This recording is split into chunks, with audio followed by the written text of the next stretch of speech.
पिछली कक्षा में हमने पढ़ा था प्राकृतिक संख्याएं। आज हम प्राकृतिक संख्याओं को दो भागों में बांटा था, भाज्य और अभाज्य संख्याएं। आज हम अभाज्य संख्याओं के बारे में पढ़ेंगे। अभाज्य संख्या की जांच कैसे करते हैं यह जानेंगे। तो पहला उदाहरण है आपका कि जांच करो कि 239 एक अभाज्य संख्या है या नहीं, यह जांच करनी है। तो यह देखिए कैसे करेंगे इसको कि 239 को कैसे करना है कि 15 का हमें वर्ग देखना है। 15 का वर्ग बताओ कितना होता है? 225। कितना होता है? वर्ग निकालने के लिए उसी संख्या से गुणा करते हैं। तो 15 गुणा 15 करेंगे तो 225। तो 15 गुणा 15 करेंगे तो 225। तो जब 16 का वर्ग करेंगे तो 256। तो 256 और 225 के बीच में आता है कितना? 239। तो हमें इतना पता चल गया कि 16 से का जो वर्ग है वो 256 है। इस कारण 16 तक की संख्याओं का भाग देकर देखेंगे कि इसमें भाग जाएगा या नहीं। अभी अभी हमने देखा कि ये 225 है, 16 का है 256। तो अब 16 से छोटी अभाज्य संख्याएं कौन कौन सी हैं? 2, 3, 5, 7, 11, 13। तो इनका भाग देंगे। देखो 2 का भाग देने के लिए हम नियम पढ़ते हैं, भाज्यता का नियम, कि वह संख्या जिसके पीछे 0, 2, 4, 6, 8 हो तो उसमें 2 का पूरा पूरा भाग जाता है। लेकिन इसके पीछे न तो 2 है, न 4 है, न 6 है, न 8 है, न 0 है। तो इसका मतलब है कि 2 का तो भाग जाएगा नहीं 239 में। जब 2 का भाग 239 में जाएगा नहीं तो 3 का देखेंगे। 3 का देने के लिए हम अंकों को जोड़ते हैं। तो अंकों को जोड़िए। 9 और 3 12, 12 और 2 14, यानी टोटल अंक हैं वो हैं 14।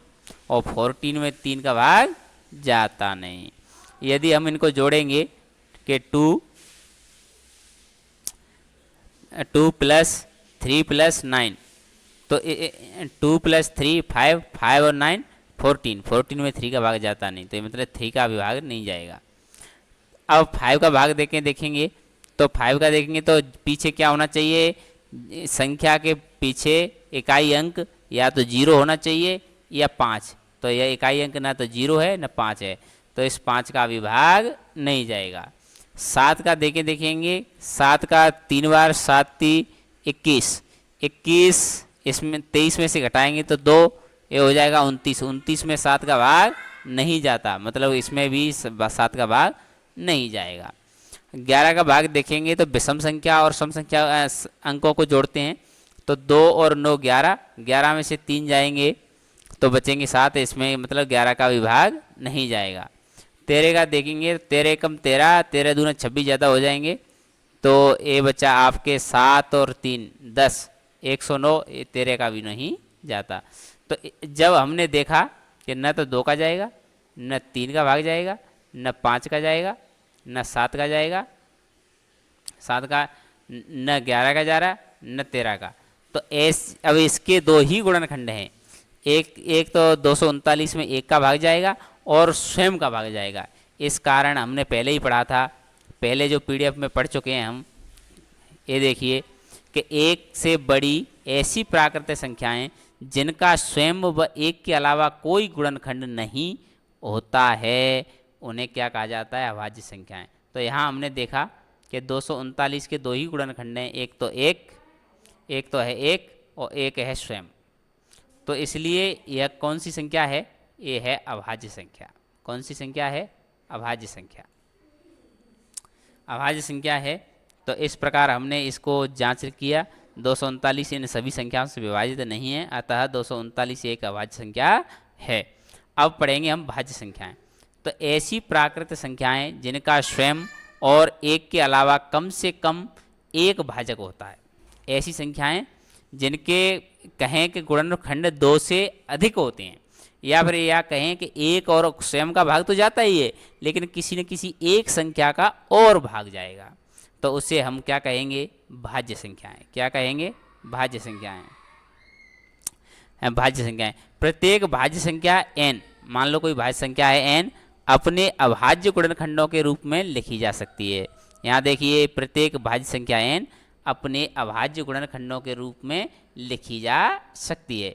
जैसे उस संख्या का क्या कहा जाता है, कैनोनिकल रूप कहते हैं। जानने के लिए इसे ऐसे कर सकते हैं, जैसे 360 है, 360 में पता पहले किसका भाग जाएगा, 2 का गुणनखंड करेंगे तो फिर 2 का देंगे, फिर 2 का देंगे, फिर 3 3 5। तो जब इसका गुणनखंड करते हैं 360 का, तो इस तरीके से हमें ये प्राप्त होता है। और यही इसका क्या कहला जाता है, बताओ क्या कहलाता है, 1 मिनट, क्या कहलाता है, ये कहा जाता है कैनोनिकल रूप, कैनोनिकल रूप। तो इसलिए 360 का ये नोट एक न भाज्य संख्या है न अभाज्य संख्या, एक किसी में भी नहीं आता। इसको विशेष करके ध्यान रखिए, क्योंकि एक किसी में भी नहीं आता। कई बार एक के बारे में ही पूछ लिया जाता है कि एक भाज्य संख्या है या फिर अभाज्य संख्या। तो ये एक न तो भाज्य संख्या है न अभाज्य संख्या।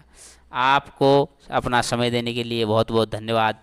कल अगली कक्षा में पढ़ेंगे पूर्ण संख्याएं। बहुत बहुत धन्यवाद, बहुत बहुत धन्यवाद।